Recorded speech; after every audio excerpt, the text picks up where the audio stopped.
کس مال پر زکوٰۃ، اور اس کا کوئی آسان سا فارمولا، جیسے ایک انسان بزنس کرتا ہے تو پورا سال اس کی سرکولیشن رہتی ہے، تو اس کے لیے آسان سا فارمولا کہ کس طرح اپنی زکوٰۃ نکالے اور آسانی سے ادا کر لے؟ آپ کا پہلا سوال تو یہ ہے کہ زکوٰۃ کس مال پر دیں؟ کس مال پر ہے؟ تو اس کے لیے بڑا آسان سا فارمولا ہے، سونا، چاندی اور نقدی۔ سونا، چاندی اور نقدی۔ چاندی، نقدی اور مال تجارت۔ جی ٹھیک۔ سونا، چاندی، نقدی اور مال تجارت، ان چیزوں پر زکوٰۃ ہے، اس کے علاوہ زکوٰۃ نہیں ہے۔ سونا، چاندی، مال تجارت، نقدی اور نقدی، ٹھیک ہے۔ اچھا، اب ایک بندہ، جیسے آپ نے سوال کیا کہ یار نا سرکولیشن ساری چلتی رہتی ہے، مال آ رہا ہے جا رہا ہے، آ رہا ہے جا رہا ہے، شریعت تو کہتی ہے کہ سال گزرے گا تو پھر آپ زکوٰۃ دیں گے، تو اب بندہ ہر مال کے اوپر یہ کیلکولیشن کرنے بیٹھ جائے تو اس کے لیے تو بہت مشکل کام ہو جائے گا، ٹھیک ہے نا؟ جی بالکل۔ تو ایک آپ کو بڑا میں آسان سا نسخہ بتلاتا ہوں، وہ یہ ہے کہ سال میں سے ایک مہینہ مقرر کر لو، چاہے رمضان شریف کا کر لو، رجب کا کر لو، شعبان کا کر لو، محرم کا کر لو، کوئی بھی مہینہ کر لو، ٹھیک ہے۔ سال میں نے ایک مہینہ مقرر کر لو۔ جب میں نے سال میں ایک مہینہ مقرر کر دیا تو اب میں کاپی پینسل لے کے بیٹھ جاؤں اور یہ دیکھوں کہ میرے پاس اس وقت سونا کتنا ہے۔ بالکل ٹھیک۔ سونے کا وزن لکھے اور موجودہ قیمت لکھے۔ بالکل ٹھیک۔ پرانی قیمت نہیں، موجودہ قیمت، ٹھیک ہے۔ چاندی کتنی ہے اس کی موجودہ قیمت لکھ لے۔ میرے پاس نقدی کتنی ہے اس کی موجودہ قیمت لکھ لے۔ جی۔ اور مال تجارت کتنا ہے، اگر مال تجارت زیادہ ہے، بندہ اس میں کیلکولیشن کرنا مشکل ہے، تو پھر اس میں آپ اپنا اندازہ لگائیں۔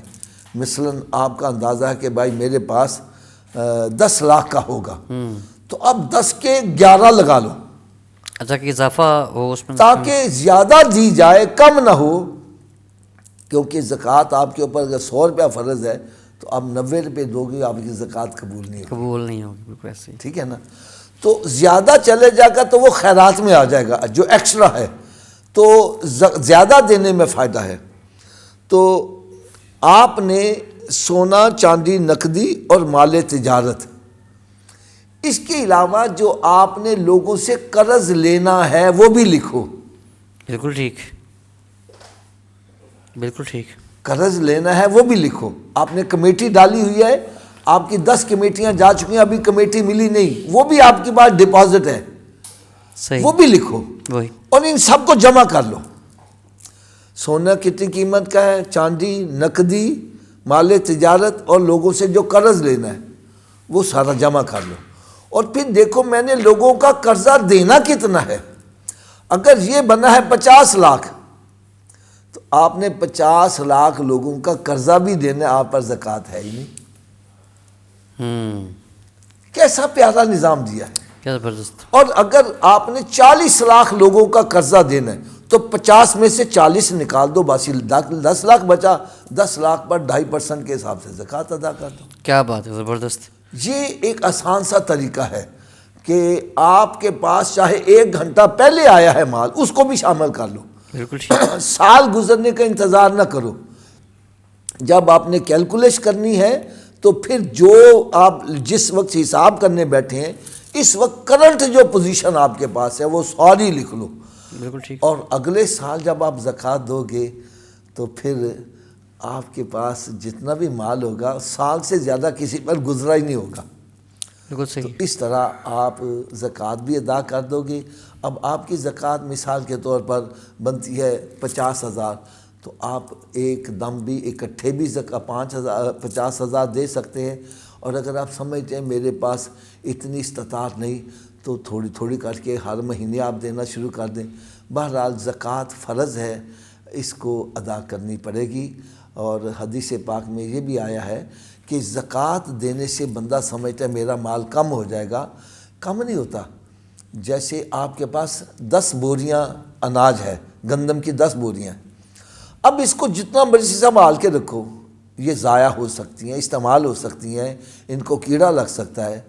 اور اگر اس میں سے ایک بوری آپ زمین میں ڈال دو، زمین میں بو دو، ہاں تو پھر اور اب نکلے۔ ایک بوری سے بظاہر تو آپ کی 9 بوریاں رہ گئی، حقیقت میں یہ جو ایک بوری ہے اس سے کئی بوریاں بن جائیں گی۔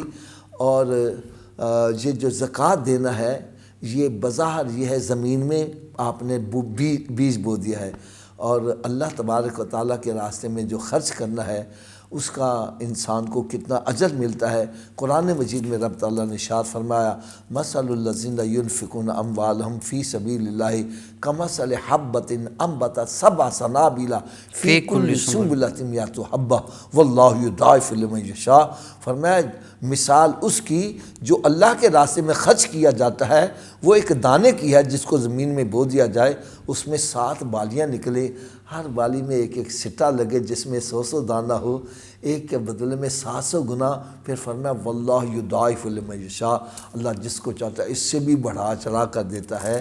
تو اللہ تعالیٰ کے راستے میں خرچ کرنے سے مال کم کم نہیں ہوتا بلکہ بڑھتا ہی چلا جاتا ہے۔ اچھا حافظ صاحب یہاں پر یہ بھی بتائیے گا، جیسے آپ نے کہا کہ جو صاحب نصاب ہے اس پر زکوٰۃ دینا ضروری ہے، تو یہ صاحب نصاب کون ہے؟ یعنی کتنے مال کے اوپر جو ہے نا وہ زکوٰۃ شروع ہوگی؟ ہاں اس میں یہ ہے کہ اسلام میں نا 2 نصاب بتلائے ہیں، 52.5 تولے چاندی ہے اور 7.5 تولے سونا ہے۔ اتفاق کی بات ہے کہ جب یہ نصاب مقرر کیا گیا تھا 52 تولے چاندی کی قیمت 7.5 تولے سونے کے برابر بنتی تھی۔ بالکل ٹھیک ہے۔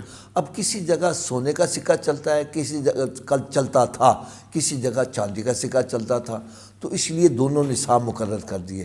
تو علماء کرام فرماتے ہیں موجودہ زمانے میں سونے کی قیمت بہت زیادہ 7.5 تولے کی نہیں سمجھ رہے، بالکل ایسا ہی۔ اور چاندی کی کم ہے، تو اب ہم نے نصاب کم والا مقرر کرنا ہے تاکہ اللہ کے راستے میں جلدی دینے والے بن جائیں۔ مثال کے طور پر 52.5 تولے چاندی کی قیمت اگر 1 لاکھ روپیہ بنتی ہے، تو اگر آپ کی ساری کیلکولیشن کرنے کے بعد جو میں نے بتلایا 1 لاکھ روپیہ بچتا ہے تو اس کا 2.5% آپ صاحب نصاب ہیں، آپ کے وہ 2.5% زکوٰۃ۔ بالکل ٹھیک ہے۔